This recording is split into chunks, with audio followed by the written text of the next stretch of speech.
जोरदार तालियां माननीय प्रधानमंत्री जी के स्वागत में। प्रियమైన సోదరి సోదరులారా नमस्कारम।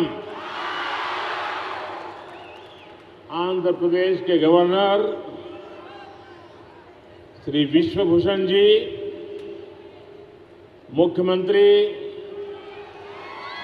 भाई जगन मोहन रेड्डी जी, मंत्रिमंडल में मेरे सहयोगी अश्विनी वैष्णव जी, यहां उपस्थित अन्य महानुभाव और आंध्र प्रदेश के मेरे प्यारे भाई और बहनों, आंध्र प्रदेश गवर्नर के पहले ही मुझे विप्लव विरुडू अल्लूरू सीताराम राजू जी की 125वीं जन्म जयंती के कार्यक्रम में आप सबके बीच आने का सौभाग्य मिला था। కొన్ని నెలల ముందు और फिर मैं एक ऐसे अवसर पर आंध्र की धरती पर आया हूं जो आंध्र प्रदेश और विशाखापट्टनम के लिए बहुत बड़ा दिन है। ఇటువంటి ఇంకో पट्टनम भारत का एक विशेष पट्टनम है। ये शहर बहुत खास है। यहां हमेशा से व्यापार की समृद्ध परंपरा रही है। విశాఖపట్నం భారతదేశ विशाखापट्टनम प्राचीन भारत का एक महत्वपूर्ण पोर्ट था। हजारों वर्ष पहले भी इस पोर्ट के जरिए पश्चिमी एशिया और रोम तक व्यापार होता था और आज भी विशाखापट्टनम भारत के व्यापार का केंद्र बिंदु बना हुआ है। 1000 करोड़ रुपए से अधिक के प्रोजेक्ट का लोकार्पण और शिलान्यास आंध्र प्रदेश और विशाखापट्टनम की आकांक्षाओं को पूरा करने का एक माध्यम बनेगी। 10,000 కోట్ల ప్రాజెక్టులు దేశానికి అంకితం మరియు శంకుస్థాపన చేసే ఆంధ్రప్రదేశ్ మరియు విశాఖపట్నం ప్రజల ఆకాంక్షల్ని పూర్తి చేసే మాధ్యంగా ఉంటుంది। ये योजनाएं इंफ्रास्ट्रक्चर से लेकर ईज ऑफ लिविंग और आत्मनिर्भर भारत तक कई नए आयाम खोलेगी, विकास को नई ऊंचाई पर ले जाएगी। मैं इसके लिए आंध्र प्रदेश के सभी निवासियों को हृदय से बहुत बहुत बधाई देता हूं। मैं इस अवसर पर हमारे देश के पूर्व उपराष्ट्रपति श्री वेंकैया नायडू गारू का भी और श्री हरिबाबू का भी धन्यवाद करना चाहता हूं। वो जब भी मिलते हैं तो आंध्र के विकास के बारे में हमारी काफी बातें होती हैं। आंध्र के लिए उनका प्यार और समर्पण अतुलनीय है। నేను ఈ సందర్భంగా మన దేశ మాజీ ఉపరాష్ట్రపతి శ్రీ వెంకయ్య నాయుడు గారికి హరిబాబు గారికి ధన్యవాదాలు తెలియజేస్తున్నాను। వాళ్ళు ఎప్పుడు నన్ను కలిసినా ఆంధ్ర ప్రాంతం యొక్క అభివృద్ధి వికాసం గురించే మాట్లాడుతుండేవారు। ఆంధ్ర ప్రాంత ప్రజల పట్ల వాళ్ళకి ప్రేమ అంకిత భావం కొలమానం లేనిది। साथियों, आंध्र प्रदेश के लोगों की एक बहुत खास बात होती है कि वो स्वभाव से बहुत स्नेही और उद्यमी होते हैं। आज तकरीबन दुनिया के हर कोने में, हर काम में आंध्र प्रदेश के लोग अपनी प्रतिभा का प्रदर्शन कर रहे हैं। మిత్రులారా, ఆంధ్రప్రదేశ్ ప్రజలకి ఒక ప్రత్యేకత ఉంది. వాళ్ళు స్వభావరీత్యా స్నేహపూర్వకంగా ఔత్సాహికంగా కలిగి ఉంటారు. నేడు ప్రపంచంలో అనేక చోట్ల అన్ని పనుల్లో ఆంధ్ర ప్రాంతం వాళ్ళు తమ ప్రతిభను కనపరుస్తున్నారు. बात चाहे एजुकेशन की हो या एंटरप्राइज की, टेक्नोलॉजी की हो या मेडिकल प्रोफेशन की, हर क्षेत्र में आंध्र प्रदेश के लोगों ने अपनी विशिष्ट पहचान बनाई है. ఇది చదువు గురించి అయినా కానీ, వ్యాపార దృక్పథం గురించి అయినా కానీ, సాంకేతిక రంగంలో కానీ, వైద్య రంగానికి సంబంధించిందైనా కానీ అన్ని చోట్ల ఆంధ్ర ప్రాంత ప్రజలు తమ ప్రత్యేక గుర్తింపు ప్రదర్శిస్తున్నారు. ये पहचान सिर्फ प्रोफेशनल क्वालिटी की वजह से ही नहीं बनी, बल्कि ये उनके मिलनसार व्यवहार की वजह से बनी है. आंध्र प्रदेश के लोगों का खुश मिजाज और जिंदादिल व्यक्तित्व हर किसी को उनका मुरीद बना देता है. ఈ గుర్తింపు వృత్తిపరమైన లక్షణాల కారణంగా కాక వాళ్ళ యొక్క కలుపుకోరుతనం కారణంగా ఏర్పడింది. ఆంధ్రప్రదేశ్ ప్రజల యొక్క ఉల్లాసవంతమైన ఉన్నతమైన వ్యక్తిత్వం వాళ్ళని అలా మెచ్చుకునేలా చేస్తుంది. तेलुगु भाषी लोग हमेशा बेहतर की तलाश में रहते हैं और हमेशा बेहतर करने की कोशिश करते रहते हैं. मुझे खुशी है कि आज यहां जिन विकास परियोजनाओं का शिलान्यास और लोकार्पण हुआ है वो भी आंध्र प्रदेश में प्रगति की गति को और बेहतर करेगी. తెలుగు ప్రజలు ఎప్పుడు కూడా అందరి బాగు కోసం వెతుకుతూ ఉంటారు, అలాగే బాగు చేయడం కోసం కృషి చేస్తుంటారు. నాకు చాలా సంతోషంగా ఉంది. ఈరోజు అభివృద్ధి కార్యక్రమాల యొక్క శంకుస్థాపన జాతికి అంకితం చేసిన విషయంలో ఆంధ్ర ప్రాంతం యొక్క అభివృద్ధి మెరుగుపడడానికి దోహదపడతాయని చెప్పి భావిస్తున్నాను. साथियों, आजादी के अमृत काल में देश विकसित भारत के लक्ष्य को लेकर विकास के रास्ते पर तेजी से आगे बढ़ रहा है. మిత్రులారా, మనం స్వతంత్ర దినోత్సవం యొక్క అమృత కాలంలో ఉన్నాం. వికసించిన భారత అనే లక్ష్యంతో అభివృద్ధి పదంలో ముందుకి తోసిపోతున్నాం. विकास की ये यात्रा बहुआयामी है. इसमें सामान्य मानवी के जीवन से जुड़ी जरूरतों की चिंता भी शामिल है. इसमें सबसे बेहतर आधुनिक इंफ्रास्ट्रक्चर का निर्माण भी शामिल है. అభివృద్ధి యొక్క ఈ యాత్రలో బహుముఖమైంది. ఇందులో సామాన్య మానవుడి యొక్క ఆలోచన కూడా దాగి ఉంది. ఇందులో ప్రపంచంలో శ్రేష్టమైన में भी इंफ्रास्ट्रक्चर पर हमारे विजन की झलक भी साफ दिख रही है. हमारा विजन है समावेशी विकास का, इंक्लूसिव ग्रोथ का. నేడు ఈ కార్యక్రమంలో మౌలిక సదుపాయాల కల్పనలో మా దార్శనికత యొక్క స్పష్టమైన సంకేతం కనబడుతుంది. మా ఆలోచన అంతా కూడా సమ్మిళిత అభివృద్ధి కోసం.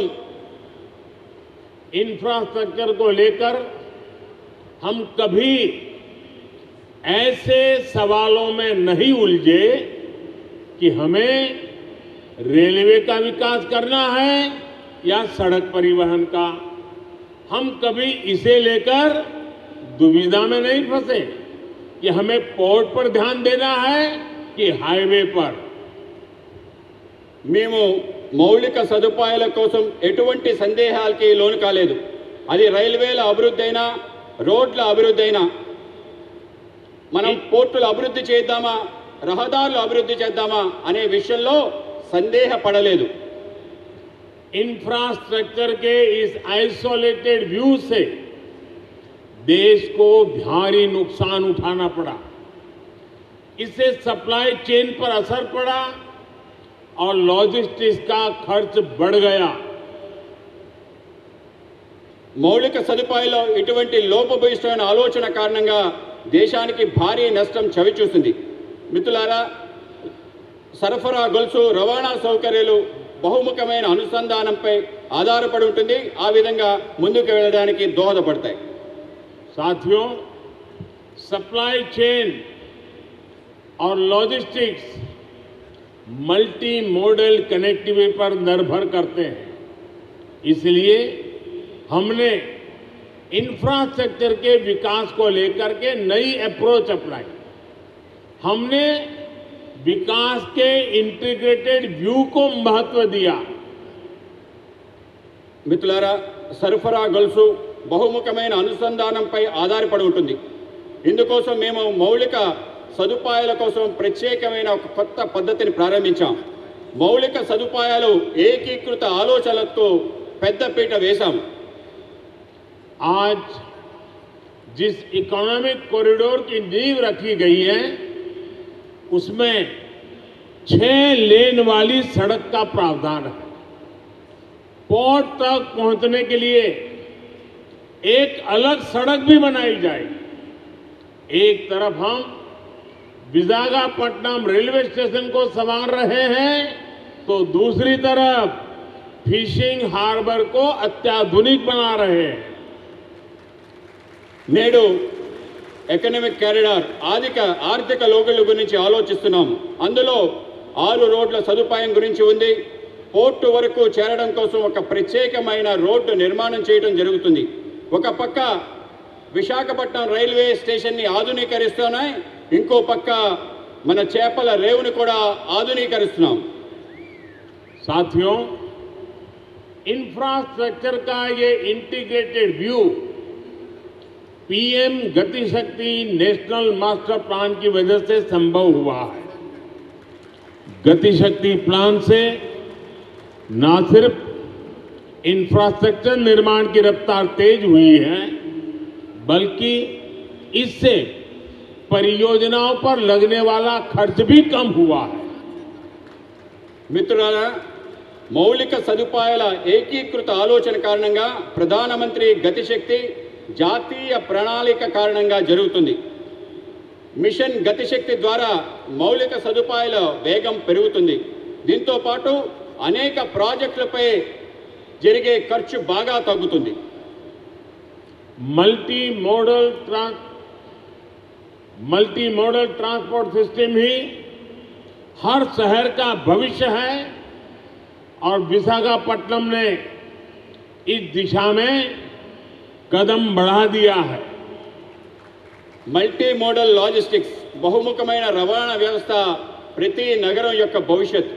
విశాఖపట్నం కూడా ఈ దశగా ముందడుగు వేస్తుంది.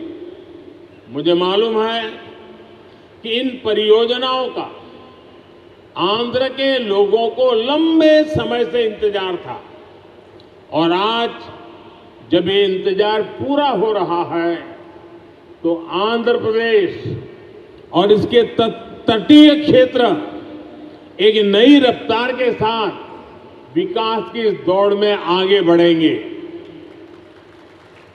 నాకు తెలుసు, మీరు ఈ యొక్క ప్రాజెక్ట్ కోసం ఆంధ్ర ప్రజలు ఎంతో కాలం నుంచి ఎదురు చూస్తున్నారు. ఈరోజు మీ నిరీక్షణ పూర్తయిన సందర్భం. ఆంధ్రప్రదేశ్ మరియు తీర ప్రాంతం యొక్క కొత్త వేగంతో అభివృద్ధి దిశగా ఉరకలు వేస్తుంది. साथियों, आज पूरी दुनिया संघर्ष के नए दौर से गुजर रही है।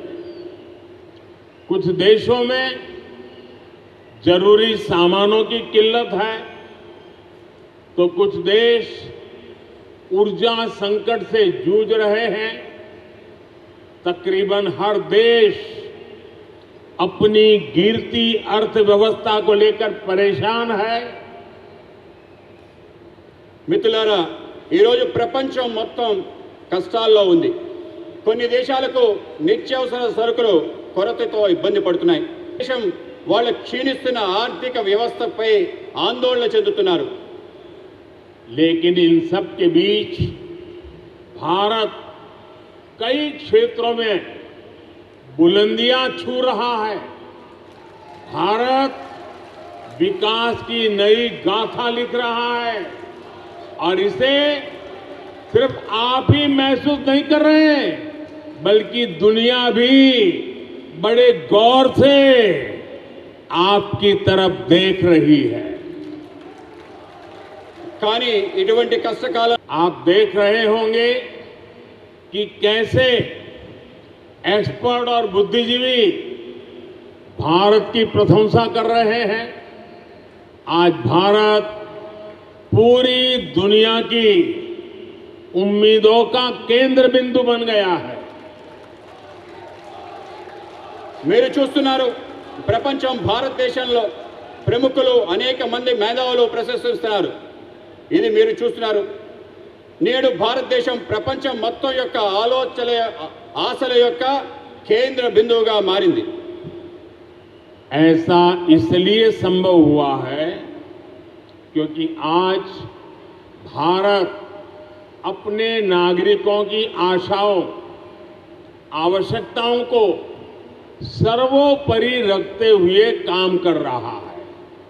हमारी हर पॉलिसी, हर फैसला सामान्य मानवी के जीवन को बेहतर बनाने के लिए है। ఇది ఎందుకైందంటే ఇప్పుడు భారత్ వాళ్ళ పౌరుల యొక్క ఆకాంక్షలను, ఆశల్ని ప్రధానంగా తీసుకుని పనిచేస్తుంది. మా ప్రతి విధానం, మా ప్రతి నిర్ణయం సామాన్య మానవుడి యొక్క జీవితాన్ని మెరుగుపరచడం కోసమే. आज एक तरफ PLI scheme, GST, IBC, national infrastructure pipeline, गति शक्ति जैसी पॉलिसी की वजह से भारत में निवेश बढ़ रहा है, तो दूसरी तरफ गरीबों के कल्याण के लिए चलाई जा रही योजनाओं का लगातार विस्तार हो रहा है। నేడు ఒక పక్క పిఎల్ఐ స్కీమ్, జిఎస్టి, ఐబీసీ, జాతీయ మౌలిక సదుపాయాలు, పైప్ లైన్, గతిశక్తి వంటి పాలసీలు వల్ల భారతదేశంలో పెట్టుబడులు పెరుగుతున్నాయి. మరోపక్క పేదవాళ్ల కళ్యాణం కోసం అనేక పథకాలను అమలు చేస్తున్నాం. వాటిని నిరంతరం పెంచుకుంటూ పోతున్నాం. विकास की इस यात्रा में आज देश के वो इलाके भी शामिल हैं जो पहले हाशिए पर होते थे। सबसे पिछड़े जिलों में भी एस्पिरेशनल डिस्ट्रिक्ट प्रोग्राम के जरिए विकास से जुड़ी योजनाएं चलाई जा रही है। అభివృద్ధి యొక్క ఈ ప్రయాణంలో దేశంలో అనేక ప్రాంతాలు, అట్టడుగు ప్రాంతాలు కూడా చేర్చబడ్డాయి. ఆకాంక్ష జిల్లాల కార్యక్రమంలో వెనుకబడ్డ జిల్లాల్లో అనేక రకాల అభివృద్ధి కార్యక్రమాలు అమలు చేస్తున్నాం. देश के करोड़ों गरीबों को पिछले 2.5 साल से मुफ्त अनाज दिया जा रहा है। पिछले 3.5 साल से पीएम किसान योजना के जरिए किसान के खाते में हर वर्ष सीधे 6,000 रुपये पहुंच रहे हैं। దేశంలో కోట్లాది మంది పేదవాళ్లకు గత 2.5 సంవత్సరాలుగా ఉచిత బియ్యం ఇస్తున్నాం. గత 3.5 సంవత్సరాల నుండి ప్రధానమంత్రి కిసాన్ సమ్మాన్ నిధి ద్వారా రైతుల ఖాతాల్లో నేరుగా 6,000 రూపాయలు చేరుతుంది. इसी तरह सनराइज सेक्टर से जुड़ी हमारी पॉलिसी की वजह से युवाओं के लिए नए अवसर बन रहे हैं। ड्रोन से लेकर गेमिंग तक, स्पेस से लेकर स्टार्टअप तक हर क्षेत्र को हमारी पॉलिसी की वजह से आगे बढ़ने का मौका मिल रहा है। అదేవిధంగా సన్ రైజ్ సెక్టర్స్ యొక్క ఆలోచన కారణంగా యువతకి కొత్త అవకాశాలు లభిస్తున్నాయి. అది డ్రోన్ మొదలు గేమింగ్ వరకు అంతరిక్షం నుండి అంకురాల వరకు అన్ని క్షేత్రాల్లో మా పనుల కారణంగా ముందుకు వెళ్ళడానికి అవకాశం దొరుకుతుంది. साथियों, जब लक्ष्य स्पष्ट होते हैं तो आकाश की ऊंचाइयां हो या समुद्र की गहराइयां, हम अवसरों को तलाश भी लेते हैं और तराश भी लेते हैं. आज आंध्र में मॉडर्न टेक्नोलॉजी के जरिए डीप वाटर एनर्जी को निकालने की शुरुआत इसका एक बड़ा उदाहरण है. మిత్రులారా, ఎప్పుడైతే లక్ష్యం స్పష్టంగా ఉంటుందో అప్పుడు అవకాశం యొక్క అంచులైన సముద్రం యొక్క లోతులైన అవకాశాలని వెతుకుతాం, అవకాశాలని అందిపుచ్చుకుంటాం. ఈరోజు ఆంధ్రప్రదేశ్లో ఆధునిక సాంకేతిక పరిజ్ఞానం ద్వారా డీప్ వాటర్లో ఇంధనాన్ని వెలికి తీయటం అనేది ఒక గొప్ప ఉదాహరణ మాత్రమే. और आज देश ब्लू इकोनॉमी से जुड़ी अनंत संभावनाओं को साकार करने के लिए भी बड़े स्तर पर प्रयास कर रहा है. ब्लू इकोनॉमी पहली बार देश की इतनी बड़ी प्राथमिकता बनी है. ఈరోజు దేశంలో నీలి ఆర్థిక వ్యవస్థతో ముడిపడి అనేక అవకాశాలు సాకారం కోసం పెద్ద ఎత్తున కృషి చేస్తున్నాం. బ్లూ ఎకానమీ మొదటిసారి ఇంత ప్రాధాన్యత అంశంగా చేర్చబడింది. मत्स्य पालकों के लिए अब किसान क्रेडिट कार्ड ऐसी सुविधा भी उपलब्ध है. आज विशाखापट्टनम फिशिंग हार्बर को आधुनिक बनाने का जो काम शुरू हुआ है, इससे हमारे मछुआरे भाई बहनों का जीवन आसान होगा. మత్స్యకారులకు కూడా కిసాన్ క్రెడిట్ కార్డ్ లాంటి సదుపాయాలు లభిస్తున్నాయి. ఈరోజు విశాఖపట్నం యొక్క మత్స్యరేవు ఆధునీకరణ పని ప్రారంభమవుతుంది. దీనివల్ల మత్స్యకార సోదరి సోదరుల యొక్క జీవితం సులభతరం అవుతుంది. जैसे जैसे गरीब की ताकत बढ़ेगी और आधुनिक इंफ्रास्ट्रक्चर से जुड़े अवसरों तक उसकी पहुंच होगी, विकसित भारत का हमारा सपना भी पूरा होगा. ఎప్పుడెప్పుడైతే పేదవాళ్ళ శక్తి పెరుగుతుందో, ఆధునిక సదుపాయాలు వాళ్ళకి చేరుతాయో, వికసించిన భారత యొక్క మన కల పూర్తవుతుంది.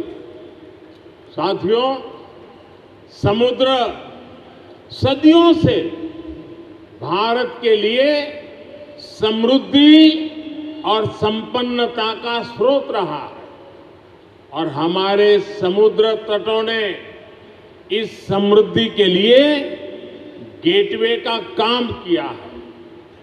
आज देश में पोर्ट लेड डेवलपमेंट के लिए जो हजारों करोड़ रुपए की परियोजनाएं चल रही है, भविष्य में उनका और विस्तार होगा.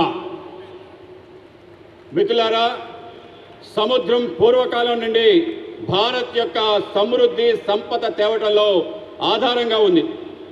సముద్ర తీరాలు మన సమృద్ధి యొక్క ముఖ్య ద్వారాలుగా మారాయి. ఈరోజు దేశంలో రేవులు, భూములు అభివృద్ధి వేల కోట్ల రూపాయలలో ప్రాజెక్టులు నడుస్తున్నాయి. ఇవి భవిష్యత్తులో మరింతగా విస్తరిస్తాయి. विकास की इस समग्र सोच को आज 21वीं सदी का भारत धरातल पर उतार रहा है. मुझे विश्वास है आंध्र प्रदेश देश के विकास के इस अभियान में इसी तरह बड़ी भूमिका निभाता रहेगा. అభివృద్ధి కోసం ఇటువంటి సమగ్రమైన ఆలోచన 21వ శతాబ్ది యొక్క భారతదేశం వాస్తవ రూపంలో అవతరిస్తుంది, వాస్తవ రూపంలో తీసుకొస్తుంది. నాకు విశ్వాసం ఉంది, ఆంధ్రప్రదేశ్ దేశం యొక్క వికాసంలో పెద్ద భూమిక ప్రదర్శించబోతుంది. इसी संकल्प के साथ आप सभी का एक बार फिर बहुत बहुत धन्यवाद। ఇటువంటి సంకల్పంతో మీ అందరికీ మరోసారి హృదయపూర్వక ధన్యవాదాలు। मेरे साथ दोनों हाथ ऊपर करके पूरी ताकत से बोलिए, भारत माता की जय, भारत माता की जय, भारत माता की जय। बहुत बहुत धन्यवाद।